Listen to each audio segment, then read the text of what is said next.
Oh, 2020.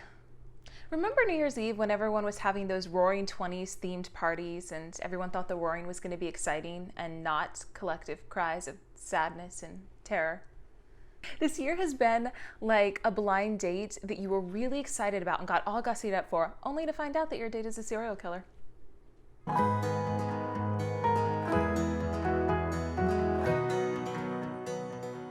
Hello and welcome to That Catholic Girl. My name is Dorothea, and as you may have surmised, I am a girl that is Catholic. Y'all, I was so excited about this year. And not just because I have a weird affinity for numbers that end in 0. So many exciting things were planned. But you know how they say hindsight is 2020? I think 2020 is 2020. Because something occurred to me. In everything that's happened this year, some part of the sin and depravity that we just accepted living in has been exposed. I mean, COVID-19 exposed our selfishness and cowardice and hunger for power, and the riots exposed the deep lines of division and hatred and confusion in our communities. And social media exposes just everything else. And while I've personally spent much of this year being rather understandably overwhelmed and slightly heartbroken, something occurred to me recently, which is that plain and simple truth that this is what we were made for. Think about everything this year has asked of us: embracing suffering and practicing works of mercy, sharing hope and showing charity, loving our enemies, and being Christ's body in the world. I mean, this is kind of what we do. It's what we've always done. History is not exactly full of peace and happiness, but what it is full of a lot of are saints.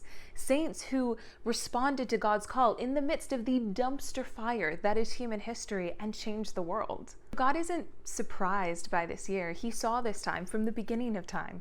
He knew that it was coming, and he chose you to be alive in it for a reason. I don't know what your job is. I'm not even sure what mine is. But I know that the church gives us a good place to start, and that's prayer, fasting, and works of mercy. And I know you might be thinking, I can't practice works of mercy if everything's still locked down and people glare at you when you come within 6 feet of them. But you can, you absolutely can, I promise you, even without coming within 6 feet of them. There are just so many to choose from. So my challenge to you is just to pick one work of mercy that the church teaches us and embrace it. Build your life around practicing it over the next couple of months. I honestly think you'll be surprised when you see what God can do with even the smallest things when they're offered for him, and how he can use them to build his kingdom. And at the very least, you're being nice. But just do something good, do something Christian. This is what we were made for. As Catholics and as Christians, we have to start living like Catholics and stop living like atheists that go to church on Sundays. The church needs saints in the making, alive, walking in this earth. So if you're alive and Catholic, it has to be you. And if you're confirmed, technically you've already volunteered. St. Catherine of Siena said, "Be who God meant you to be, and you will set the world on fire." It's sainthood or bust, y'all, and this year is not over yet. Let's get to work. Thank you so much for joining me. I hope that you enjoyed today's video. Until next time, God love and bless you. Sit nomen Domini benedictum. Bye. Let's do this. What is love? Baby, don't hurt me. Don't hurt me no more. I should probably turn the fan off, but I'm not going to do that because I live in Florida. So that's just not going to happen.